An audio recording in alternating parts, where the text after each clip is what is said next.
کوئی بھی چیز یاد کرنی ہے نا اسے تقسیم کر دیں. اب مثال کے طور پر یہ پورا کلمہ ہے نا، اس کو 4 یا 5 حصوں میں تقسیم کر دیں. لا الہ الا اللہ وحدہ لا شریک لہ، یہ ایک لائن ایک حصے میں تقسیم کر دیں. دوسری لائن لہ الملک ولہ الحمد یحیی و یمیت، یہ دوسرے حصے میں تقسیم کر دیں. وہو حی لا یموت ابدا ابدا، یہ تیسرے حصے میں تقسیم کر دیں. ذو الجلال والاکرام بیدہ الخیر، یہ چوتھے حصے میں تقسیم کر دیں. وہو علی کل شیء قدیر، یہ پانچویں حصے میں تقسیم کر دیں. اب اس طرح سے کر کے آپ یاد کریں گے نا تو آسانی سے یاد ہو جائے گا. کس طرح سے یاد کریں؟ پہلے یہاں سے لے کے یہاں تک کا جو کلمہ ہے نا یہ 5 مرتبہ پڑھ لیں. میں پڑھتا ہوں پھر آپ ساتھ مل کے پڑھیں.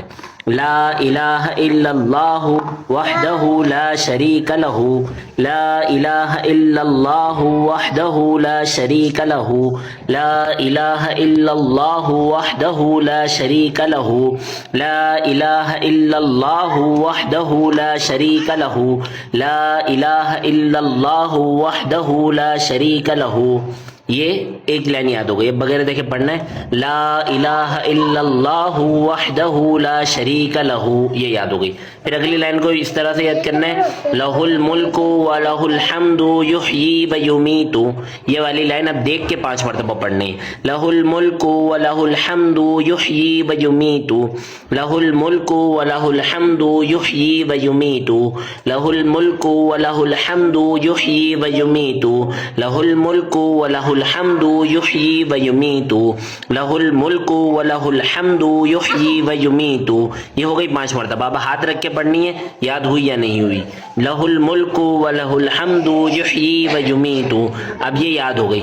اب یہ 2 لائنوں کو ایک ساتھ ملا کے 1 مرتبہ پڑھنا ہے. لا الہ الا اللہ وحدہ لا شریک لہ، لہ الملک ولہ الحمد یحیی و یمیت. یہ 2 لائنیں ہمیں یاد ہو گئی. ٹھیک ہے. اب اس کے بعد تیسرے پارٹ کو ہے نا 5 مرتبہ پڑھیں گے تاکہ ہمیں یہ والا پارٹ یاد ہو جائے. 1 مرتبہ میں پڑھتا ہوں پھر 5 مرتبہ ہم ساتھ مل کے پڑھیں گے. وہو حی لا یموت ابدا ابدا، اب ساتھ مل کے پڑھو.